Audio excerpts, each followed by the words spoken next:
It's the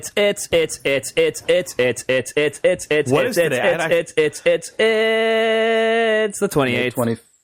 Yes. Because I just did payroll. Jake, are you looking forward to this episode? Yeah. Do you know who you have to thank for that?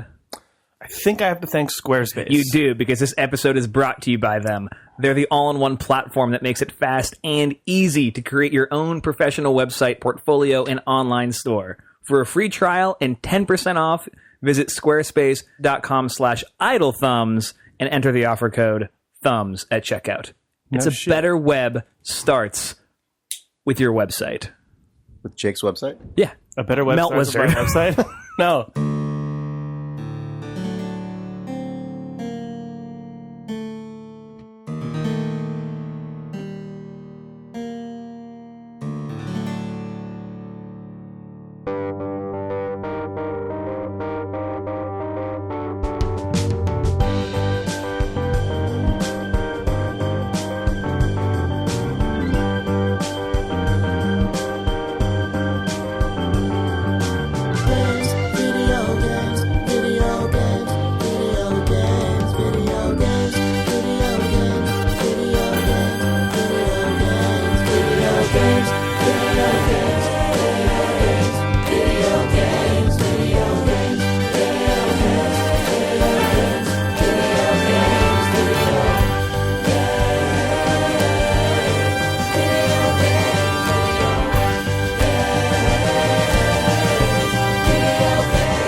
It's May 28th, 2014. It's the morning of May 28th, 2014. The birds are chirping. The sun is singing. The sound of us. The headphones are hissing in Jake's little ears. And this is Idle Thumbs 160. I'm Chris Remo. I'm Jake Brodkin. And I'm Sean Vanaman. Hey, guys. Hey, guys. Good morning. It's a morning cast. We never do this. No, this is our morning show. Honk, honk, woo! Oh, it's a regular episode. Oh, yeah, you just made it a regular episode. Yeah. It's our morning show. Baboo, fart sound. Talk about whatever. Oh, no.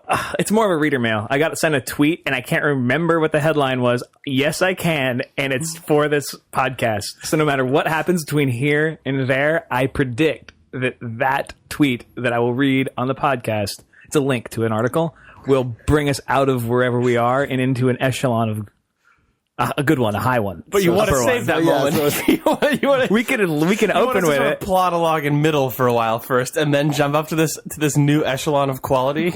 Yeah. I almost said something really terrible.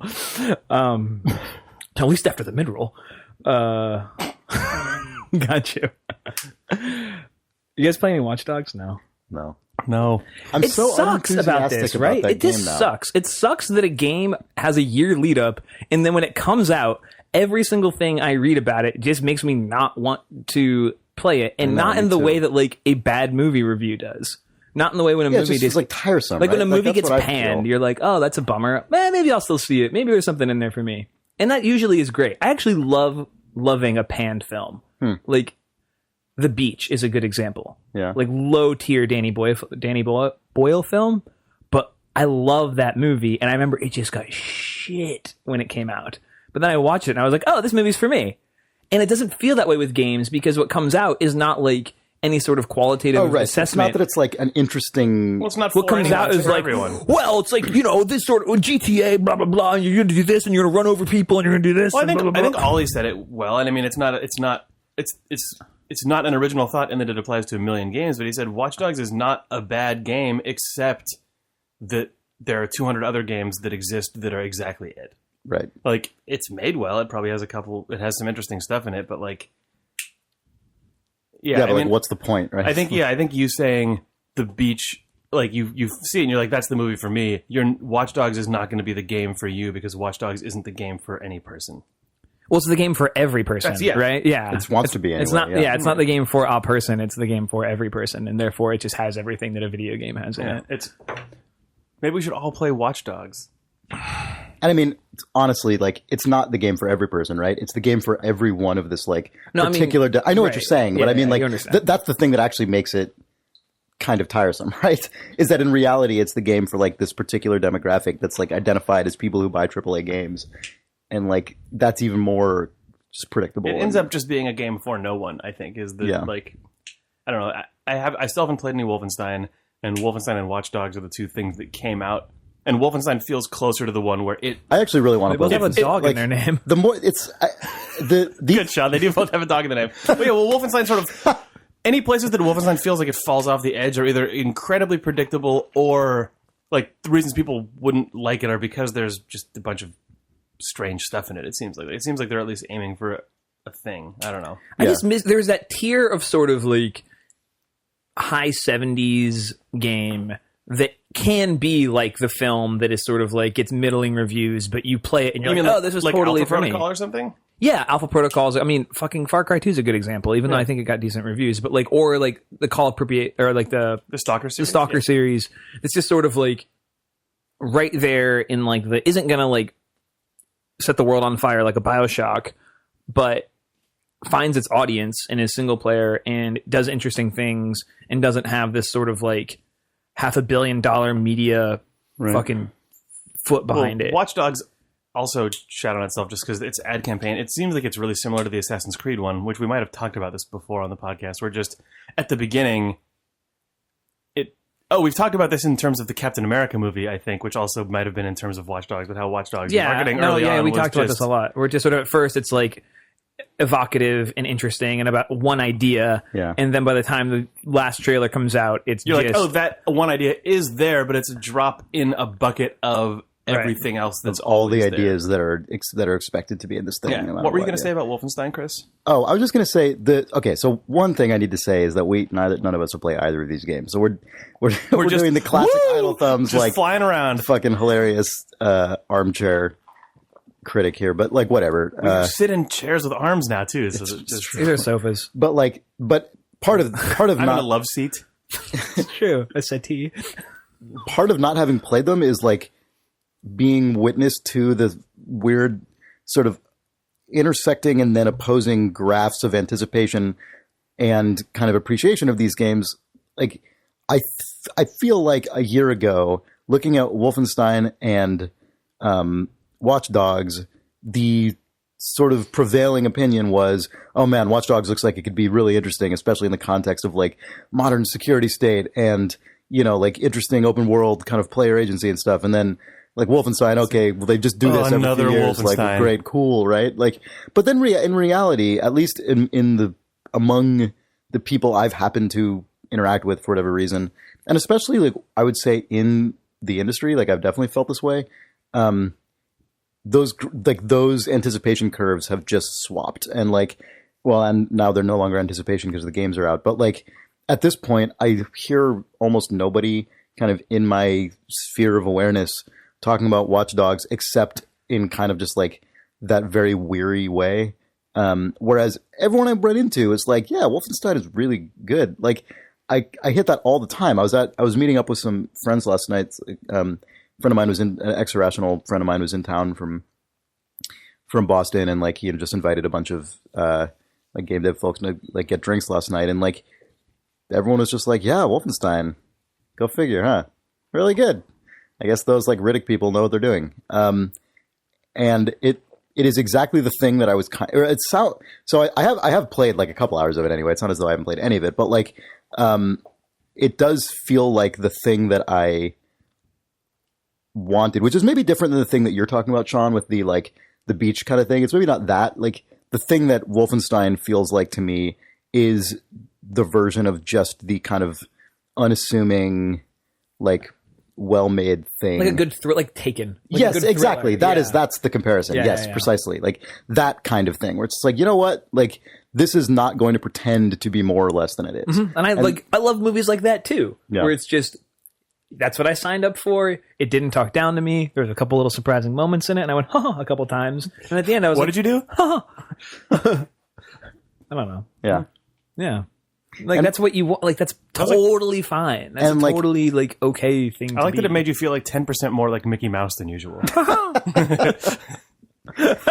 and the thing is, at this point, I want to play more Wolfenstein, but I don't even care to play any Watch Dogs to find out how correct or incorrect my assumptions are, because everything that game exudes to me at this point, including things people have said about it who have played it, like, just make me feel fucking exhausted. I know. Like, it feels like if I wanted to play games like Watch Dogs, I need to create a different Twitter feed and follow the opposite people that I follow, and then live on that for 2 weeks and then go, oh, I'm going to play Watch Dogs. Yeah, exactly. It's right? like I see tweets where it's like, this is the first interactive moment of Watch Dogs, and there's just a guy cowering with a gun over him. I'm like, good. And it just says like X. Well, yeah, do you see that? It's like Ben I Burbank did. or somebody, Yeah, or Matt Franklin. Ben Burbank, I think, posted that. Yeah. Ugh. Yeah. Exhausting. Yep. Which, you know, if that's that's actually not the first interactive thing that happened in Wolfenstein, but if it were, it wouldn't really bother you, because that game at no point tried to communicate to you that that wasn't going to be like makes any claim that it's not just going to be about shooting a bunch of Nazis. Mm-hmm. So it's weird to, like, I saw a comment. I didn't think about this when you watched like all the lead ups to Watch Dogs, where a guy, like somebody on my Twitter feed just said, I just played Watch Dogs and ran over 7 people with my car. Yeah. And I just feel I'm a monster and should be locked up. Yeah. Because like you just see like this enigmatic shadowy guy, like in an iconic cap. in a good cap, walking down the street like hacking phones and like listening in on people. And then it's to pick that guy up and put him in a car and then to say drive wherever, a maniac. Yeah. It's just the ludonarrative dissonance to the fucking max. It's like that's the whole thing. You know that comes from, well, we can't tell people not to drive like a maniac because they've got full control over the car. Yeah.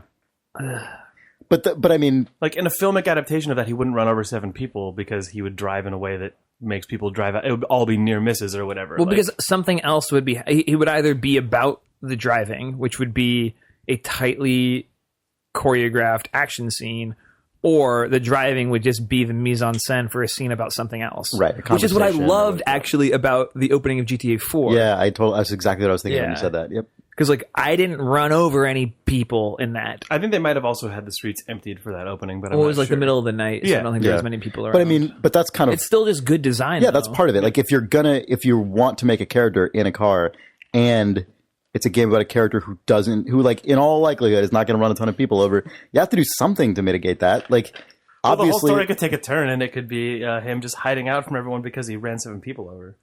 Well, but then the game's about that. Then the game's about a guy who ran a bunch of people over. That's fine. But you got, like, it's a blind guy. I still seeing eye dogs. But like, but if you want to make a game where you can do, but if you want to make a game where your character can like do anything within the context of your violent open world, then you can't make your game about a subtle theme. Like, which is why I liked Crackdown back. Me too. Totally. 8 years ago when that fucking game came out. Yep. It's like, oh, I'm just a super cop. Yeah, I love that game. I get it. I played so many hours of that game. 200 feet in the air. Yeah, perfect. I remember your Crackdown. I know. I was really into it. God, it was so fun. All those orbs. You loved those orbs. Orbs. The word orb sounds like an orb. When you heard them, you'd be like, yeah, it sounds like the word orb. Probably was just a sound designer saying orb, and it was and then, like, really processed and randomized. Yeah. I really hope actually they were all voice acted. Individually, so they're like the little personality spheres like in Portal 2. Yeah. It's fine. Mm-hmm. I like the one that said orb. They all said orb. I just hear Roy Orbison. Orbison when people say orb. He cameoed as one of the orbs. Yeah, that's probably a minor character in Portal 2. Yeah.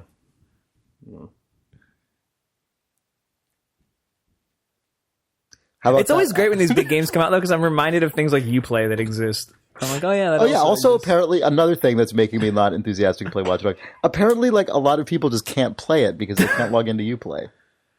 Oof. I've only had the Uplay experience with Far Cry 3 and Blood Dragon, and I went, all right, we're good. Yeah, I had it with the Anno games as well. The Uplay experience. I would love to talk to somebody. I play that on Xbox. I would love to talk to someone at a corporate strategy level who can tell me why what the end game of Uplay is, like why those initiatives are so important. Yeah. If it's simply because we need to build the social foundation, or we need to build the infrastructure foundation to compete against Steam, like an Origin situation. I wonder if at this point, I want to know like why, because think of the Uplay is not fucking cheap. They have way too many people on it. They have so many fucking people on that thing. They have to. Yeah. And it's inefficient. Everybody who works on it fucking hates it. Does it mean that 100% of PC DLC purchases go through Uplay instead of through Steam? They must not, right? I don't know. They must. I don't know. Because that's a really good question. That's why EA did Origin for sure, right? Is so that they don't lose the 30%. Well, they eventually took their shit off Steam, which Ubisoft I don't think could ever have the balls to do. Right, but does it work like Games for Windows Live? Like, I don't know enough about this, where when you're playing a GFWL game like Bioshock 2 and you wanted to buy Minerva's Den, you couldn't buy Minerva's Den off Steam. You hit like the Shift tab Games for Windows equivalent, and then you went into the shitty like that their as well. store. But Uplay also has like they double down on all the social shit like and unlock wallpapers and spend these points to get this and shit like that.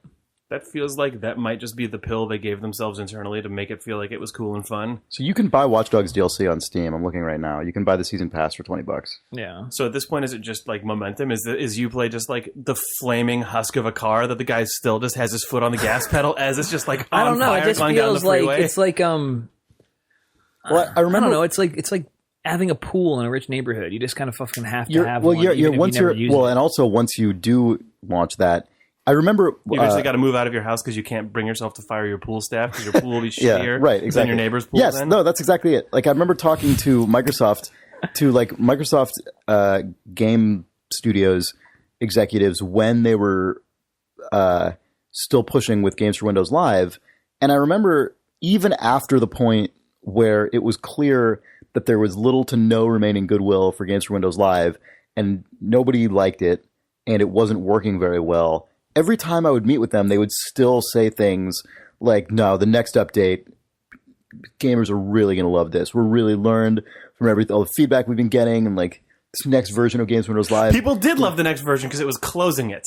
So they were not wrong. They loved that. It has one key feature, non-existent. Does not exist, yes. But like these, I feel like at that level, once these corporate strategy decisions are made, you can't change course without like just total catastrophe. You actually have to put yourself, like, if you are inside the Microsoft machine and you're like, my mission is going to be to take down Games for Windows Live. Right. Most of the odds are that you're going to be fired, but you probably have to actually put yourself into a, like, Robert Redford in 3 Days of the Condor situation where you, like, go into the inner works of this thing to pop to, like, you follow that fucking trail. Like, because that's the story of Watch Dogs, actually. You shut down Uplay? Yes.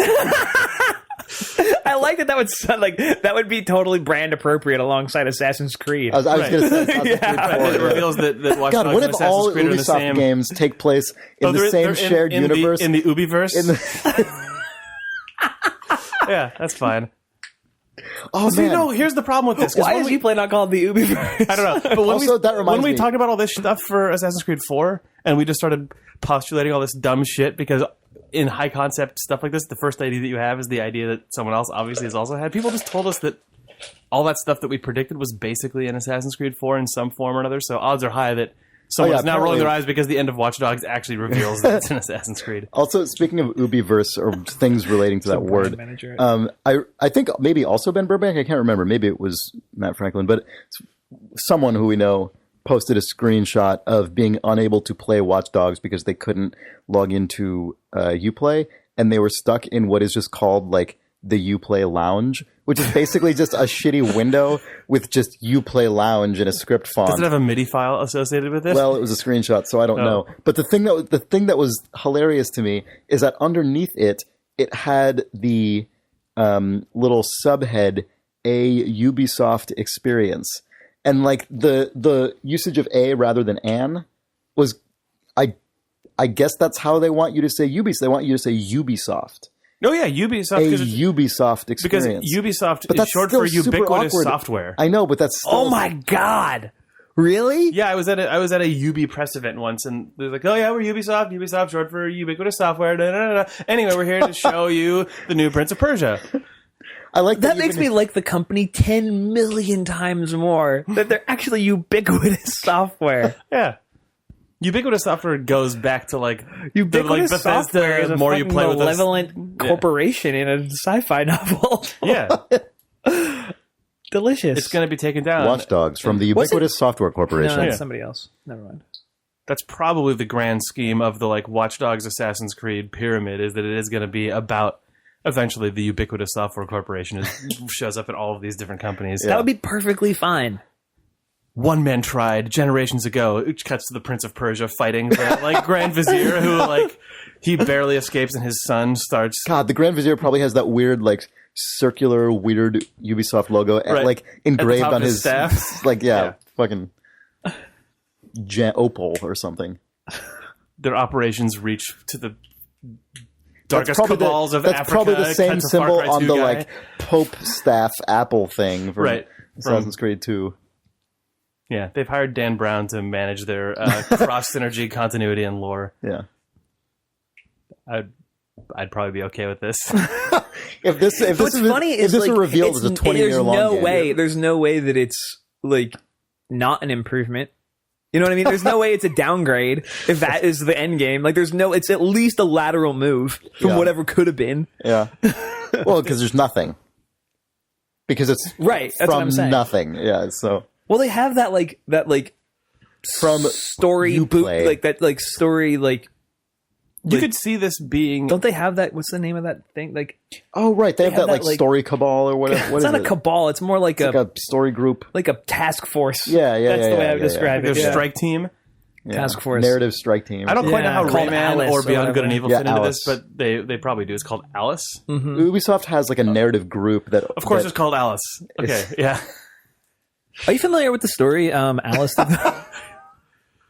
I'm looking it up now. I like the idea that there's a big Ubisoft meta story, but that it's entirely corporately motivated. That they're like, okay, so turning all of our series into annual AAA success stories is not enough. We now have to manage them concurrently as one Just piece of Avengers continuity. style, or yeah, like, where they're like, they're looking at Marvel, they're looking at EA, they're like, okay, we've got like. The guy just does the like Hudsucker Proxy-esque boardroom presentation where he's like, numbers are up, everything's shipping annually, making millions of dollars. What next? And then the guy at the end of the table is just like winding his watch or like just sort of like tipping his cigar on the thing, and then he's like, gentlemen, we're bored. And then they just decide that that they're going to just. That's also when the lighting shifts and they all just are now in a weird like Masonic situation, and they decided that they're going to make this like. Yeah, the Ubiverse is born that day. Uplay is just the first step. Oh yeah. First, we'll get everyone to hate Uplay. Then we'll secretly introduce a storyline where they have to you deconstruct undermine it from the and inside. destroy Uplay from within. But that makes it the most malicious corporate move in the entire Yeah, world. that's You incredible. engineer something for everyone to hate, then make them feel good for undermining it by buying 1 million games. I think that might be the plot to the second and third Matrix movies. That's too bad. Yeah. So we've talked about that a lot now. Cool. Any other games you guys haven't played? Sorry, What? I was reading about Alice again. I read this article forever Is ago. Alice an acronym, please? No. It's just a direct reference to Alice in Wonderland. So, nothing clever going on there. Just straight up. Well, because wasn't there a year where at Ubisoft specifically, Where they had two games start with Alice came in out the Wonderland same quotes? year that were like, there was Far Cry 3 and fuck, I can't remember. Was it an Assassin's Creed game? No, I don't think so. Yeah, one of the other But games yeah, they also had- opened dramatically with an Alice in Wonderland quote. Yeah, and I think it might have also been Ubisoft Montreal. I can't remember. Anyway, whatever. They love Alice. The only article that's really been written about that was a Polygon article from like last February. They haven't really like done any sort of like PR about that group ever since. You don't really know what's going on there. But God, there's a fucking paragraph in the Polygon article that I forgot about that just makes you go like, "Yep, this is why everything is." They're interviewing Corey May, and he says, "My new job title, right? I'm not pretending I'm doing my old job title anymore, am I?" May looks right over at a publicist who apparently nods because the floppy-haired, spectacled, and perpetually hoodied 30-something dives right in. "My name is Corey May, and I'm the director of screenwriters at Alice." Good. Like the idea, the PR. Oh, the looking at the publicist. Yeah, so good. That's such a Polygon feature opening too, though. Those guys love that. Oh, they do love it. Yeah. Also, sorry, it was Assassin's Creed 3. Okay. Was the other one. Jake, I got something to share with you. Moving on. Wait, is this the gold? Is it time? So you got sent this, so hopefully you didn't click on it. Once I saw you reply to something that someone sent, I stopped paying attention to anything anyone was sending me because I didn't want to step on this. Rick Vance on Twitter said, not sure if someone sent this to you guys, but you two are the ones who will enjoy it the most. It's from the St. Albert Gazette. I don't know where that is. Is that in Canada? It must be. Student poet wins national award. Good headline already.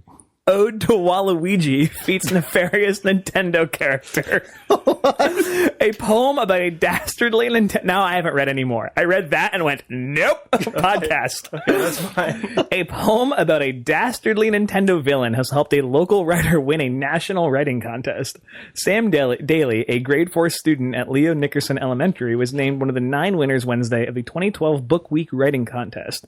The contest run by Canadian Children's Book Center, so yeah, challenged grades 4 through 12 to put forth their best poems. Do they have the text of the poem? I'm looking. Oh my god. Okay.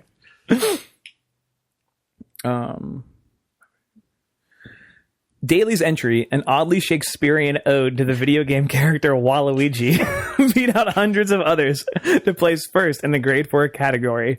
Daly, 9, said he was shocked when he heard the news. I don't think I'm the best at writing, he said. I really thought it would be someone else.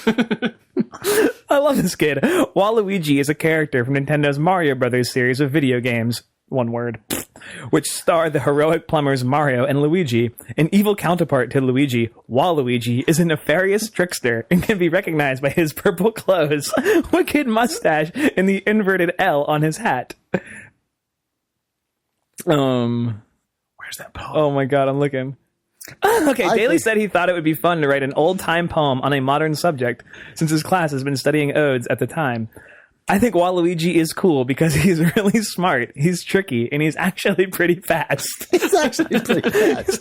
Daly says he's also a prankster like Waluigi. I like to prank my sister. The epic 27-line ode praises the characters... What? Does that count as an epic? It says the epic 27-line ode praises the character's genius, stealth, and craft, and asks, "Why dost thou have not thine own video fame?" Video fame. Parenthetical. Waluigi has yet to star in his own Nintendo game, although he has many bit parts. It goes on to speculate on the character's perpetual bad mood. Art thy purple knickers in a knot? And to wonder what he would be like as a friend. Daly said he's a big fan of Waluigi and frequently draws sketches of him. I think they should make a game with him. It would be fun. Oh, he's not wrong.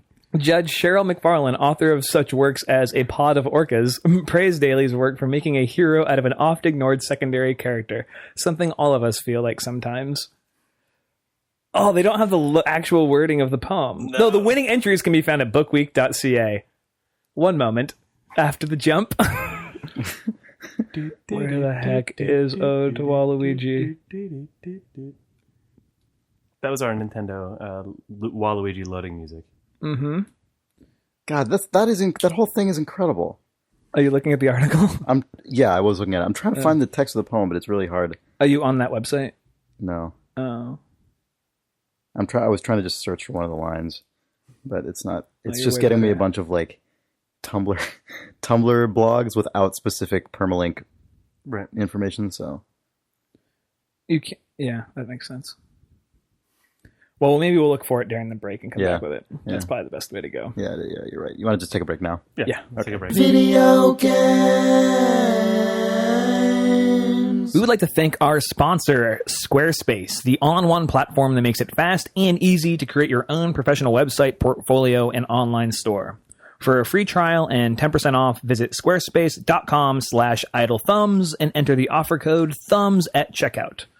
And if you've never used Squarespace, it's like dead simple website creation. And the thing that's good about it, at least that I personally like about it, is that it's all like the templates that you can begin with are just clean and like usually image focused and just not like they don't have like a bunch of elements you wish you could strip out. Right. It doesn't feel like a defolt blog. Yeah, it doesn't feel like, oh, here's the fun blog. And if I could just get rid of these stupid dots across the top, it would actually just look like a nice, well laid out blog. From either a website or a store or whatever, like you start with something that's like just clean and professional looking. And my wife's student has actually just made a Squarespace site for their, like, they're working on an NFS grant or NSF grant in the Caribbean, and she like is doing this sort of like photo blog thing that she built it with Squarespace. It looks awesome. Looks really good. She used that thumbs code. Who's this? Possibly, definitely. She's a big reader, obviously. We're big in the anthropology community. Yeah. But yeah, it's great. I've actually been meaning to use it because my dad has a business in Wyoming and he doesn't have a website, and I just want to make him like his like placard.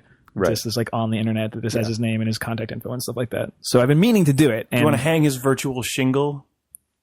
You can hang your virtual shingle, which is probably already somebody's trademark for a different now company. it's copyright Squarespace Idle Thumbs podcast campaign. Yeah. So check out Squarespace. It's if you've been meaning to get around to making a website, it's a great place to start. You can go to squarespace.com/idlethumbs, use the offer code thumbs at checkout for 10% off, and you get a free trial. Doesn't Squarespace also offer domains as part of in Yeah, all of that. So you don't have to have like, it won't be like somebody's cool website.squarespace.com. It'll just be your URL. It'll be yourcoolsite.com. Exactly. Oh, probably It's the only website Tegan. they offer. Maybe but dot like. Someone already got it.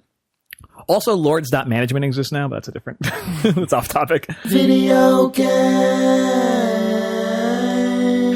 And then we'd also like to thank our sponsor, Hulu Plus. I always like you to do Hulu Plus because you're That a was big a really good Hulu like Plus. appendation of a plus. Hulu Plus! Oh, it's not just Hulu. That's better. Yeah. So you know what Hulu Plus is. You know what Hulu is because you have the internet and you're a person who is media savvy because you're listening to this podcast. Yeah. Yeah. You probably like watching The Daily Show or every Criterion Collection movie. Also, The Criterion Collection movies is the thing you always mention to me, and I go, forget every time. Whoa! And then I forget. Yeah. Yeah. You shouldn't. You should watch them. What's up, Chris? I was just going to say Hulu also has like been doing interesting things with content funding over the last couple of years. Like they have entered into agreements with organizations like the BBC and I think other British television networks like Channel 4 and have actually like co-produced several kind of noteworthy British television series over the last few years, which has been really interesting if you like British television, especially British comedy. Like I've mentioned in the past, The Thick of It, which is like one of my all-time favorite TV shows, and Hulu actually co-produced season 4 of that show, or series 4, I guess. Yeah, but they've done the same thing with other British shows like Rev and Fresh Meat and Pram Face and stuff, like just a bunch of British shows that Hulu, like, I guess, determined, like, we think there would be an audience for this on kind of among American television internet viewers. And Dorcos. Yep. And it's been like, it's cool. Like, I think it's a cool way for them to like offer additional content that you can't find on like Netflix or Amazon or whatever. Yeah. And you can try it out at huluplus.com/thumbs. And you get 2 weeks free, which is twice the normal time you would normally get free. Yep. huluplus.com/thumbs. Thanks, guys. Thank you. You're Thank welcome. you. I was thinking Hulu. Well, I'm the one saying you're welcome. Oh, I just think that you're very welcome. You're a welcome presence in my life, Jake. thanks, Hulu. Are we back? No. How about now? No.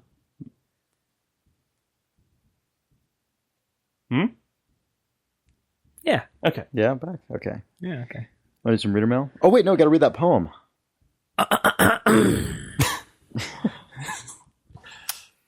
Of course we do.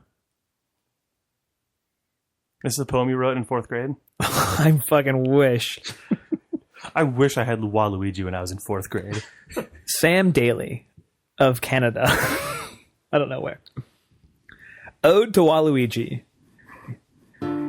O purple-mustached, clever Waluigi, thou art such a genius when it is thy time to attack Mario and Luigi. How thou attach springs to thy shoes, know I not. Why dost thou not have thy own video fame? Art thou enraged that thou dost not have one? Why dost thou fight the Mario Brothers? Thou art negative and wicked when shooting fireballs at thy green plumber, thy foe. Why art thou always cranky? Art thy purple knickers in a knot? Perchance Alvin Earthworm annoyed thou with his YouTube video. Deep pull. Why art thou so tall and slim? Perchance a power flower fell in your mouth when thou wast a baby. Why dost thou wear a purple suit? I like thy violet outfit for its unique hue. Shouldst thy brother, Wario, and thou fight so repeatedly? Is Bowser the dragon turtle your fiendish companion? I dost wonder what it wouldst be like to be friends with Bowser and thou. Dost thou own the vicious Petey Piranha flower? Dost thou like the kind Princess Peach? If thou couldst own a Yoshi, wouldst thou? Thou art so sly and crafty, our slippery Waluigi. Dost thou fight Gino the Explorer dangerously? Why art thou not in Super Smash Bros. Brawl? Perchance thou art sad for being excluded from that rough game. Why art thou so nimble when thou escape the police? Thy symbol is an upside-down L. Oh, thou art sneaky, secretive, and tricky, mine own Waluigi. Oh my god! Okay, I retract my previous statement. Grade 4. That's definitely epic. Grade 4.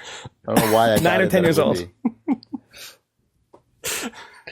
Why art thou not in Super Smash Bros. That's such a Brawl? good question. That's everyone's number one question. It's got Mario, it's got Luigi, it's got Wario.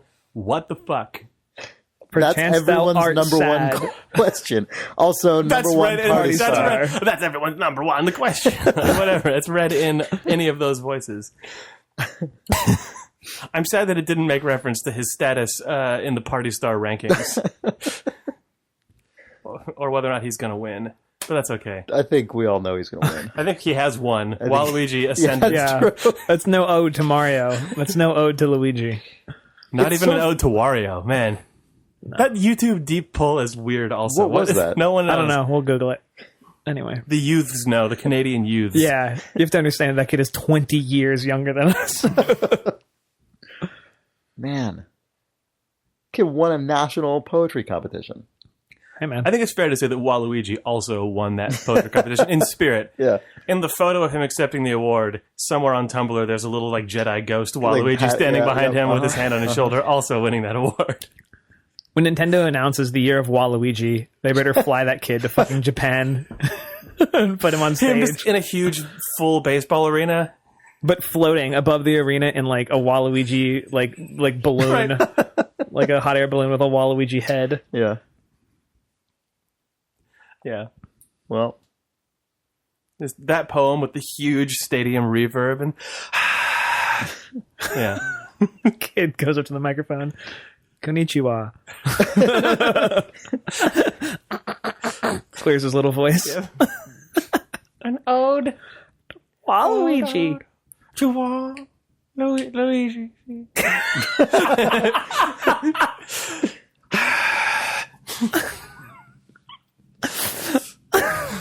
Yeah. I thought you were going to read robot news or something. I'm so glad that it was that. Oh, yeah. So, No. so No, much that was super stronger. good. The only next piece of robot news that will be big enough for us to actually comment on is this when a robot kills someone. The robot kills that kid. Oh, Wait, no. not about Sam That is Bailey. not true because those Google self-driving cars were revealed yesterday. Did you see those fucking things? No. no. No! Okay. That was fucking the most hilarious thing that's ever 2015 is the year of the self-driving car and the PS3. existed. What's really powering these things, Google? You Yeah, open the the old- hood and there's just like literally like a 8-foot by 6-foot block of PS3s. They've that are got all just the old perfectly- ones, all the old ones that could boot Linux. Google announced that they have a new version of their self-driving car, and their big thing, they're like, well, okay, so our previous self-driving cars, and what we've committed to forever, is the idea that there's still a steering wheel and a pedal so that a human can take over in the case of an emergency. It turns out that's really hard to engineer, so our next version doesn't have those, and the car can just drive itself exclusively, but there is a little red button in the dash that will make it stop. So basically, your question from 2 weeks ago: how do you think we'll see cars without steering wheels in them? Yes, done. You'll see them 2 fucking weeks. You will see them, and you will crack the fuck up because they look like a smaller smart car. Like smaller. They look smaller than a smart car, but they also just have you know how some cars look like they have a face on the front A lot of them? of cars. How most cars look like they have a face on them? This one just has a fucking face on it. But if it's just like it looks like the face of like a little happy it. cartoon bug. Like it's just like this little like it's like just this smallest little just goobery smile. It's not even a smile. It's sort of like unadorned robot face. It's got a big stupid nose. It's got a big shiny stupid nose. Yeah. God. What is that supposed to be? Let me see. The thing that's good about that No, design, the camera's on top of it. Look at it. What It is might the have a nose? front camera as well. It's the nose, Chris. It makes it cute. Why do they put the nose there? There's probably a camera and sensors and stuff in there. Did you see this fucking thing? It's so it can smell. The thing that's good about this car, Look up the new Google Is that it's self-driving car. It's impossible- like- hilarious. I'm not going to die in this. Yeah, you are. No way. It's gonna I murder refuse to let my body be Jaws of Life out of that fucking cartoon face. Oh, you just mean because you're never getting in it. I either mean it's it's like so you know, okay, I don't really like to fly, Yeah. but I fly Virgin America a lot, Yep. and San Francisco is the Virgin America hub, and they have a plane that commemorates the World Series win from a couple years ago, Right, that with the has beard. Brian Wilson's beard, Yeah, who was the pitcher, who was the closing pitcher at the time, on the plane. And I hate to fly because I always just assume I'm going to die in a plane crash. Like I'm almost 100% certain of it. So I'll let that sit for a second. But I love flying on the beard plane. I love it because I'm like, this is never gonna crash. Like it's just too fucking ridiculous. funny. It's too ridiculous. Of like the beard just on fire in a fucking So field. you're saying that this car is not just... It's not I can't die in that you thing. imagine the director like cross-cutting to like the semi driving down the road at a million You're miles an hour. saying the universe doesn't have enough of a sense of humor. Exactly right. Yeah. It's God would never let it happen. the story where the driver of the truck is staring down that little like boo robot face as he runs into it just is not... That can't No, exist. it's impossible. It would swerve or something at the last second, and it would be like, "Oh, saved again!" By the As the little robot in your car goes, whew. phew, that was a close one. Let's get ice cream. Yeah, it's the exact same thing. It doesn't frighten me because I'm like, oh yeah, it's like getting on the beard plane. What's probably going to happen is there's going to be a couple hundred of these replacing like Ubers or something. I thought you were going to say a couple hundred of these in a massive pile up.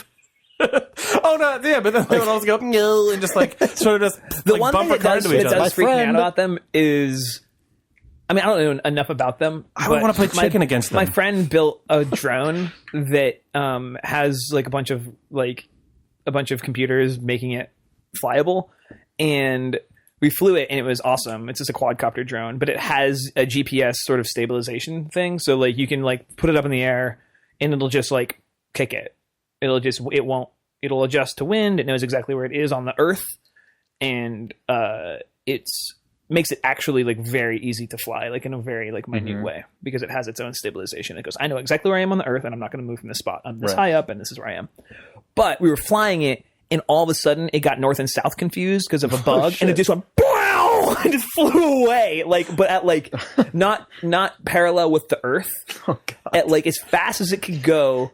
At like a downward angle, like into a fucking ravine, boom, right into the ground, like 200 feet. Oh my god. And like watching it just have a bug of being like, I'm good. Wait, I'm pointing the wrong way. It literally flipped the globe in its brain and then tried to compensate for it and crashed. I was like, whoa. Because it was just trying to bore through the earth to get to the other Yeah. It's side. like, nope. And just went, no. It was fucking crazy. And I went, oh. So that's the thing that does. I see that is probably a cause for concern. Luckily, they only operate on 2 axes, which is nice. Yeah, Google has said that they're going at first use them just to shuttle people around the Google campus, so you can use your Android phone and say, "I want a car now." Then, whoop, whoop, whoop, whoop, whoop, hello, and then you get in and it goes whoop, whoop, whoop, whoop, and takes you somewhere else. Yeah, it probably says droid, but it probably says droid based on that face. Yeah. Is this a situation where each of these cars has the identical same bubbly personality, but they all think they're unique?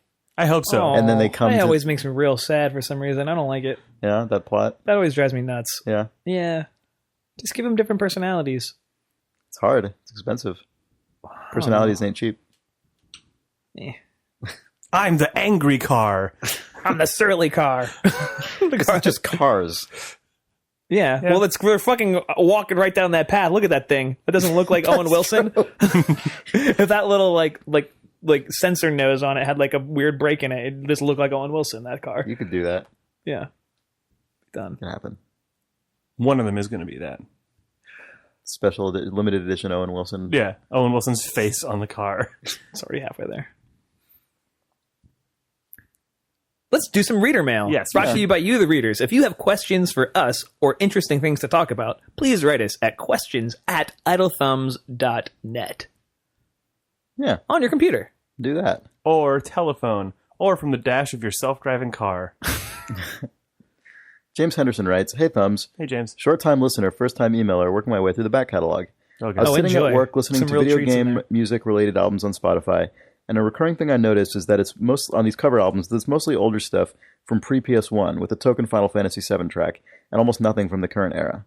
Would you put the notion that the music from that early Genesis, not apologizing for this pun, even though the Mega Drive is the superior console name, of gaming is due to money being a lot tighter, so having to replay old games drummed those iconic tracks into our head? Particularly the early stuff that didn't have the battery backup saves and whatnot, where those early stage music would just repeat over and over and over in your living room or bedroom because you couldn't afford to go out and buy a different game, or because the game was too hard so it led to stretches of running through the same levels repeatedly? Seems a lot of the modern era isn't as earwormish because of the increased influx of money, since most of us have grown up, combined with the advent of cheaper and cheaper games, from $20 at launch indies, 75% off Steam sales, pay-what-you-want bundles. This is before you take multiplayer into account, where background music is rendered unimportant or in some cases not present at all to facilitate voice chat. Do you think the devaluing of the products by these sales undermines appreciation of their composers, and not hear the music as often as we did back in the day makes it harder for us to remember how it goes and grow a fondness for it? I was going to toss this around in my head, but being a fan of Austin Wintory's ragtime music in Monaco, and knowing that he composed for the Banner Saga, which is on sale as I typed this, was what convinced me to give the game a go, as I'd heard the soundtrack before on Spotify and felt I could get behind a game whose soundtrack is almost a narrative unto itself. As a musician, also, Chris, I'd like to hear your thoughts on this, but I'd also love to hear what Sean and Jake have to think about it. Love the podcast, keep up the good work, and good luck with Firewatch. James Henderson from Donegal, Ireland. Sweet. As far as the earlier games go, I don't know if it's as, I mean, I think all the things that he said are true as far as probably time invested per game per child was potentially higher than, but I think also it's just the technical limitations, like Mario Brothers, even Mario Brothers 3 or Mario Brothers 4, like it has only like 7 or 8 complete songs, or and only like what, 4 audio channels for the for the entire soundscape of the game. Yeah, but even the Super Nintendo stuff, like it's like if you play Sonic the Hedgehog, there's 3 worlds in a row that have the exact same song, and that's almost the entire audio scape of the game, other than burp, burp, burp and stuff. Other than like bleep, bloop, bloop, games are growing up. Whereas now it's just if you make a game that's of like the like publisher marketing scope of like the modern equivalent of, I guess, like Sonic the Hedgehog 2 or Contra or something, you're going to demand multiple music cues per level that cross blend between each other and exist in a huge cinematic mix and stuff. Like the music just is. Oh yeah, for sure. Well, there's two axes, right? Like there's the part you said about just quantity of music, but then I think much more relevantly to this question is quality of music. I don't mean quality on like a good bad scale, but I mean like the quality of the music. Like what is it? Like because when you're dealing with a hardware sound chip like you would get in an old console or like an early PC or something, you're just hard limited to the sounds that thing can produce. Like there's very little you can do to create a kind of quiet, subtle soundtrack with that kind of hardware. Like there are some examples, like there's some Metroid stuff. Yeah, Super Metroid is surprising because it breaks that trend. But you really have to like be going for something really specific with it. And it's a challenge. Like you have to work around the limitations of the soundscape that you're given. Whereas those chips are very like assertive, like the sounds are these big like square waves and stuff, like they're really in your face. And so it totally makes sense that the music would be catchy. Also, just the style of those games is very, like most of those games were very direct, like they're 2D, which means like input would often translate in like a very predictable way to character movement, as opposed to like in a 3D world where things are a lot like fuzzier. And those games I feel like just invite that kind of like very direct, assertive kind of musical and visual style most of the time, right? Obviously there's exceptions to this, but like I feel like those things go hand in hand. Whereas now it's like you're in a big 3D world, or even a 2D game, a modern 2D game that's like lush and kind of has a variety of, can have a huge range of art styles and all sorts of things. But like you're in a complexly rendered world that probably has an audio soundscape that's distinct from the music that you would have to share the oral space with.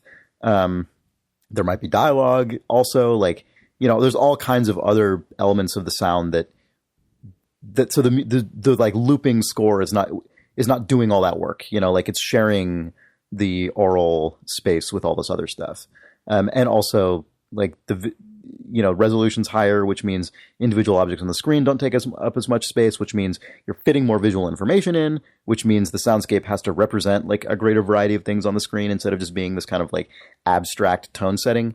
Like if you're running around a Mario world or a Sonic world, like the worlds are these very exaggerated like cartoon things. And so the music is just like, this is what this world sounds like emotionally, and that's all it needs to do. I think to that point, modern games that deliberately go back to the older, more simplistic styles are often games where you remember the music. Like I remember the music from The Binding of Isaac. I remember the music from Spelunky. I obviously really remember the music from Katamari, the first game, even though that game's 3D. Like it's very much just, it controls aggressively what's going on. Yeah. Whereas if you have a huge all singing, all dancing game, you have to go so far to pull it back for it to be memorable. Like everyone quotes the moment when you first get to Mexico in Red Dead Redemption as a moment when the music stood out, and it's because they cut every single possible sensory input other than you just walking and hearing the music. Right. And then the moment you get off the horse, like that moment is totally broken because the everything comes back, the music turns off, like you're, totally.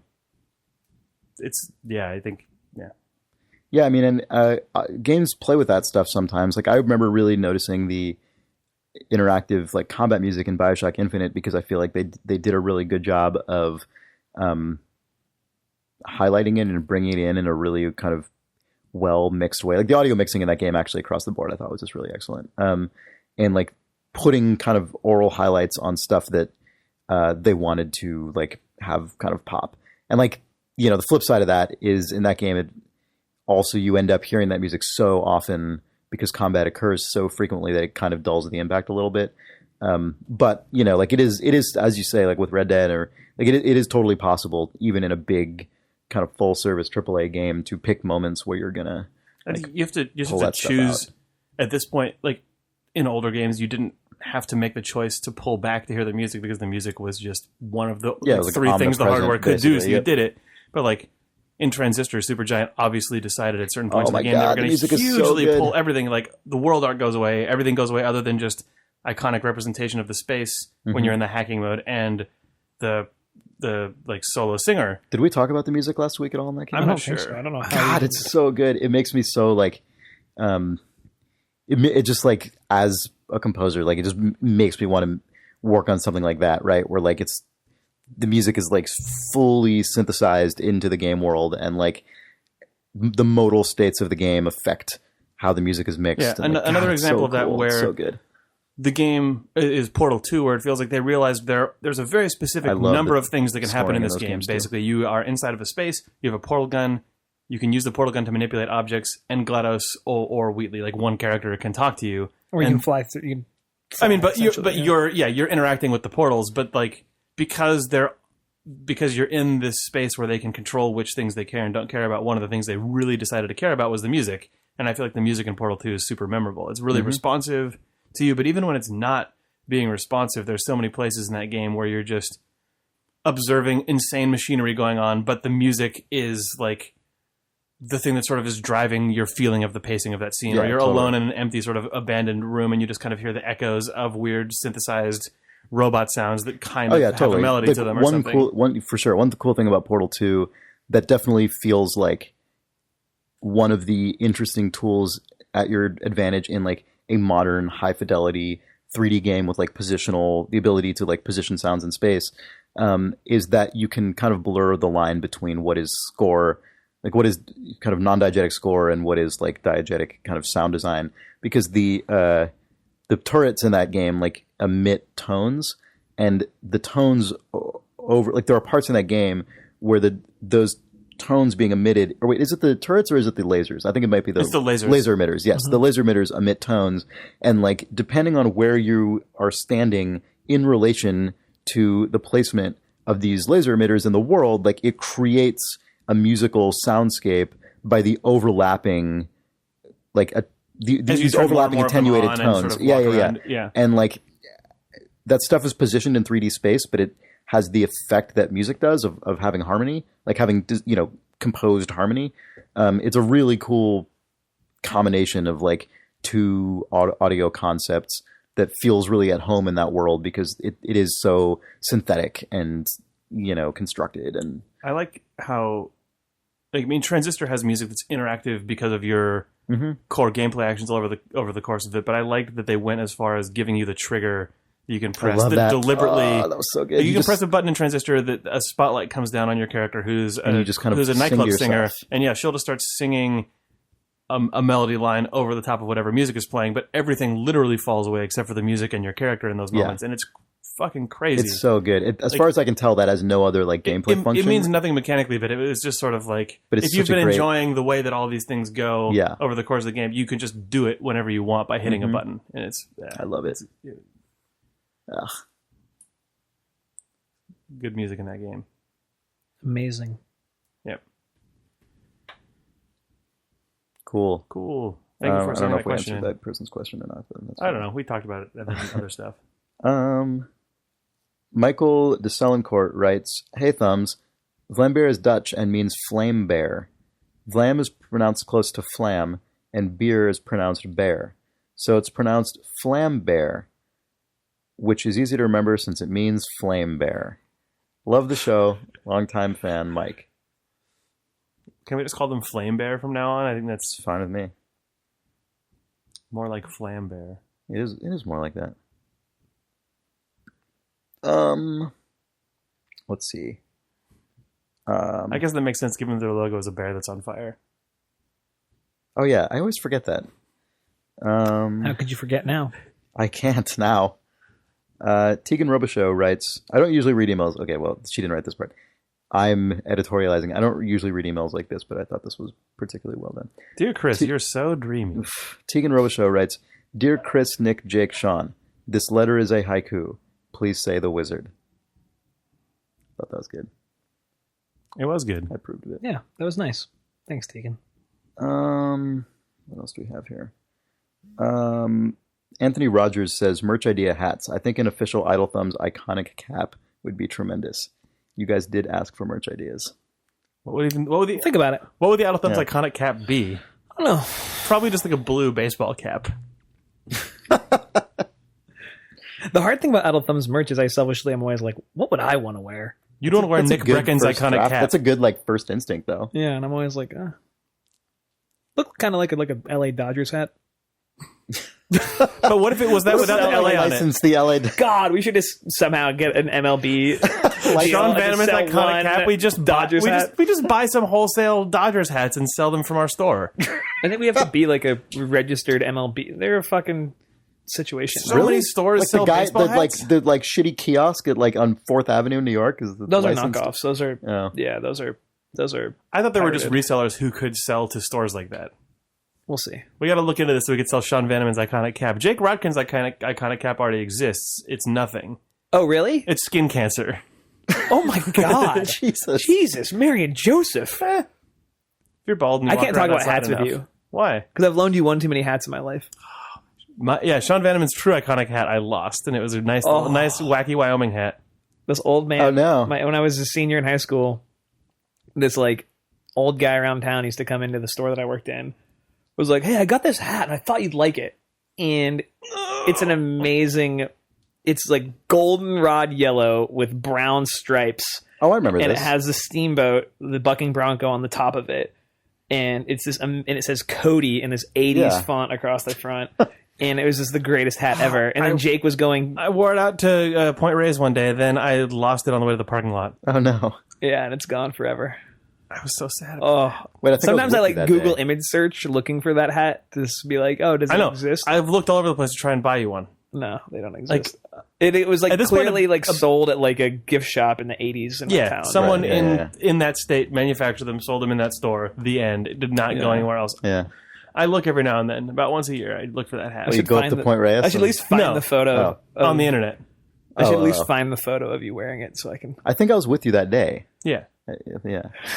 Chris is reached behind him. He's like, God, if I ta-da! If we both looked over and Chris was wearing it, I think I was there that day. If you did that, Chris Ramo's iconic cap. Sound dramatic, but I probably would have started crying. Not because the hat is so important to me, just because of sure the like culmination of the shock thing. of it. Yeah, totally. Yeah, for sure. He's not. He doesn't have it though. I don't have it. I'm sorry, Sean. I wish I could make you happy. I felt in that way. like it was real for a second there. Yeah, like I felt almost what it would be like. But then your brain wouldn't just remembered someone's like shitty like Ford Explorer just rolling over it in the parking lot of Point Reyes. It's like looking at the first number of a lottery ticket and having it match up, and then you get that shock, and then you're like, none of them, the rest of them do, and you're, of course, because it's impossible to win the lottery. Duh. And then you feel stupid for letting yourself have that little like chemical spurt. Yeah. Anyway. On that note. See you guys next week for Idle Thumbs 161. Stay tuned if you want to get spoiled on Mad Men, whatever, episode 7. Yeah. Season 7. Because we're not talking about Mad Men on this podcast. Shitty. We can't stop ourselves.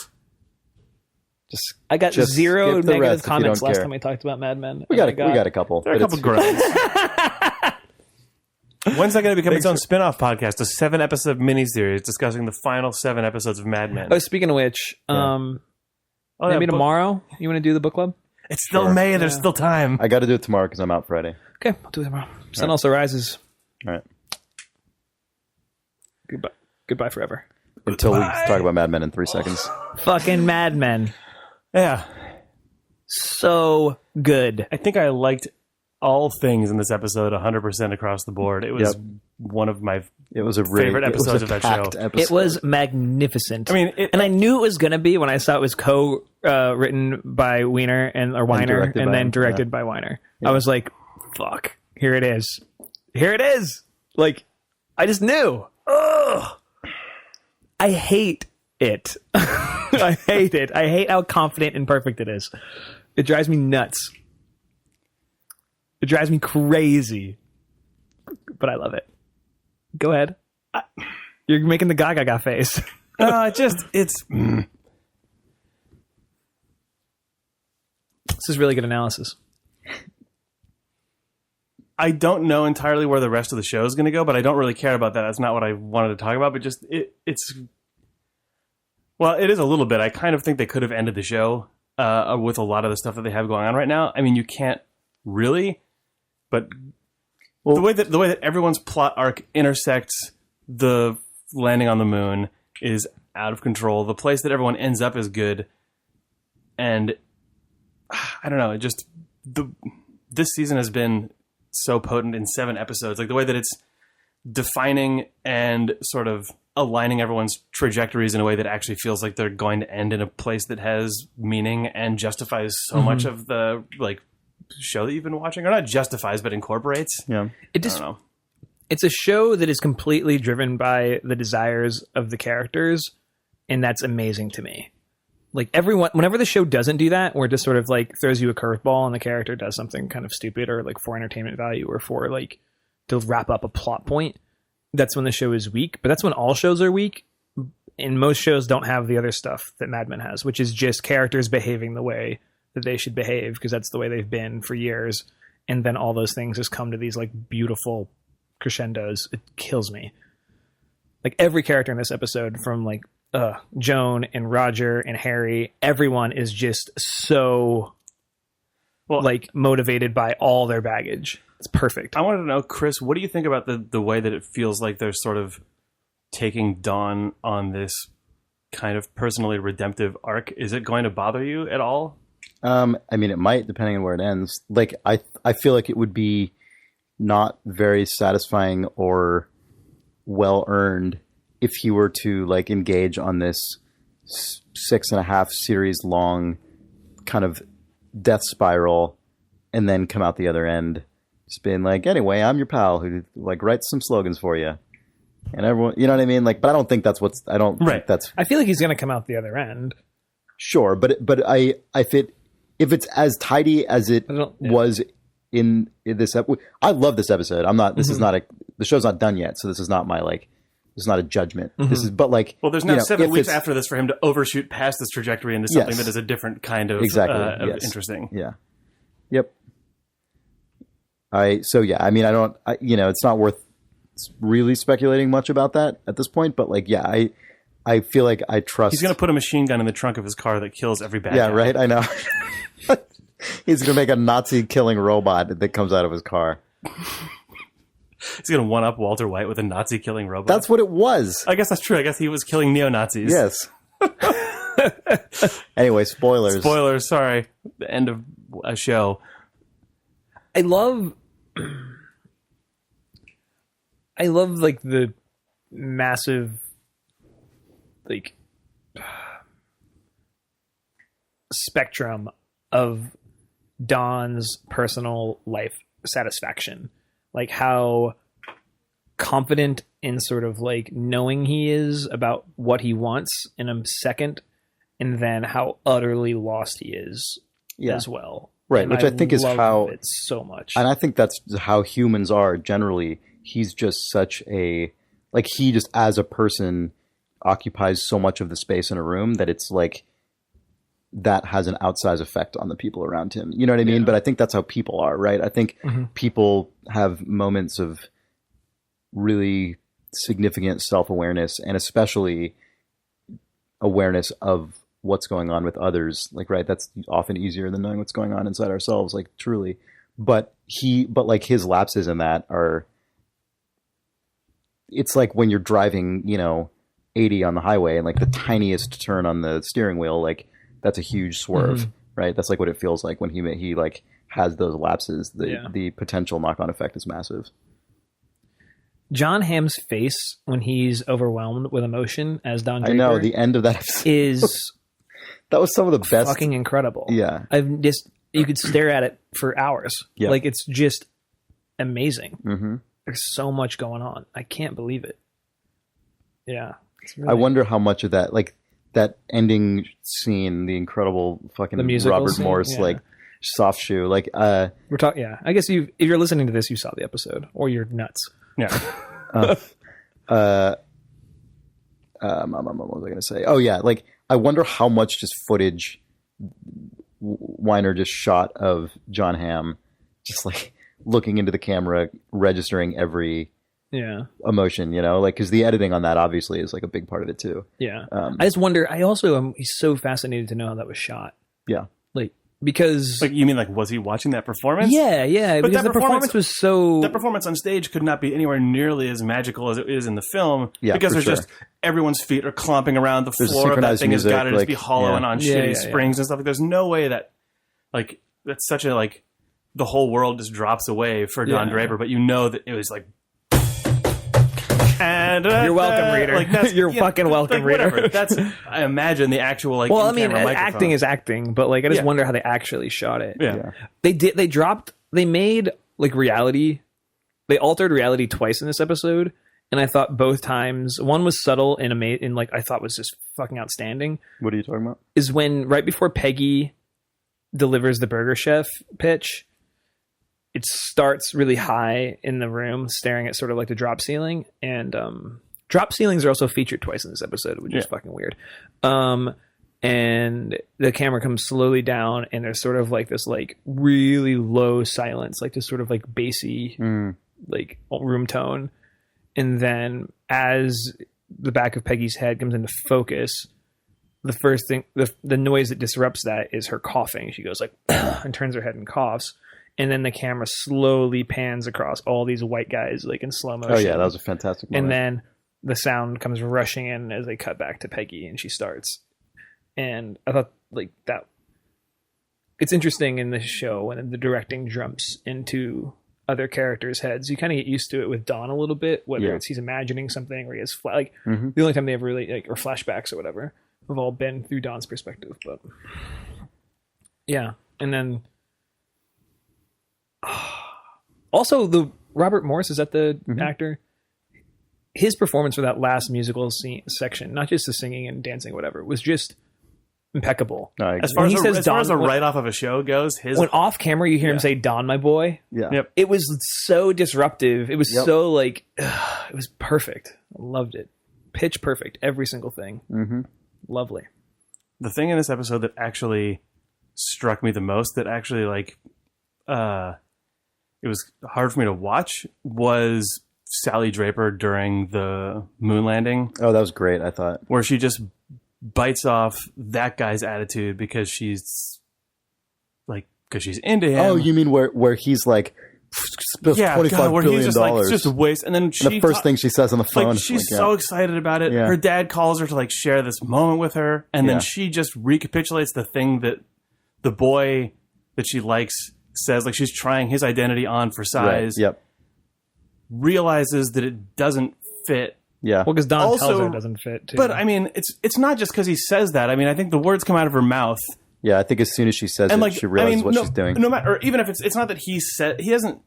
Don says, "You don't really think that, do you?" And she goes, "Well, whatever." And he says, "Don't be cynical." And then she's sort of. I don't think she learns the lesson because she's told by her dad. I think she learns the lesson because that conversation is just insane and unlike anything she's ever had with her father. And I feel like, I don't know, it felt to me like at the end of that moment, like she was like, I don't know. It hit me because of like, I don't know if I want to actually tell the story on the podcast, but there was a thing that I was going to share that I can't now that we're on mic. But it's okay. That like, man, that moment fucking crushed me. Of just a turning point in your life that you behaved in a way that was, you can't take it back. You can't get that moment back. The moon landing for Sally Draper is now just that time that I said a fucking shitty thing. It's not though, because she also goes outside, and kisses the dork and looks in the. That was her not knowing what to do and sort of like. I don't know though. I think it's her like figuring, like learning, getting to know herself and like inflicting her. Like, I thought that moment, that whole scene was really good because Sally's story has felt like it's getting more and more real as she gets older, but it's felt like she's kind of been treated like her arcs are often. More sort of like iconic or stylized, like she is the kid who's going through the things that kids at this time went through. But that whole moon landing story, I think, is a really real way, like a really real depiction of how kids actually grow up, where you sort of do a thing like trying on different identities, finding who you are, and then doing tiny things like that you regret that just stick in your brain, and then the second half of that scene is still that. I mean, I know, it's a continuation of that for sure. Yeah, it's it was good. Yeah. God, I mean, also kind of heartbreaking. Like the very end of that scene where she like lights the cigarette and standing there was kind of heartbreaking. Yeah, because you're like, well, there she is being her mom and her dad. Like, oof. I mean, she'll probably be okay, but like that as a moment. That's sort of like the whole thing about the show, though, right? Is like everybody will like generally be okay, right? Like, yeah, it's a fundamentally, I think, but fulfillment is different, humane right? show. Yeah, like it's like, will they like? There's like sort of like self-actualization that no character can really achieve in the show. Like it's impossible, right? Like like in the Mad Men universe, no character is allowed to have true.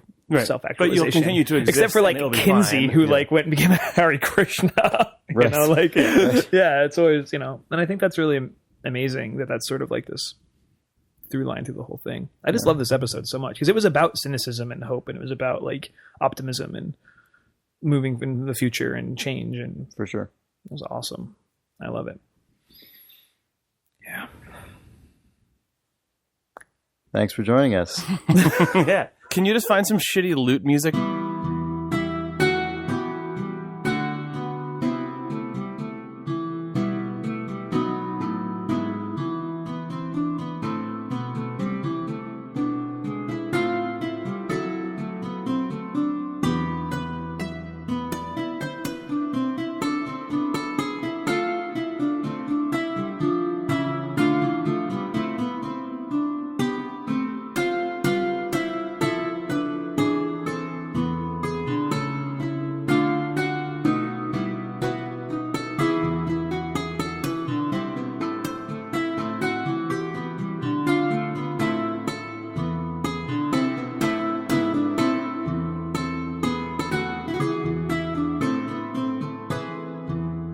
mine own Waluigi.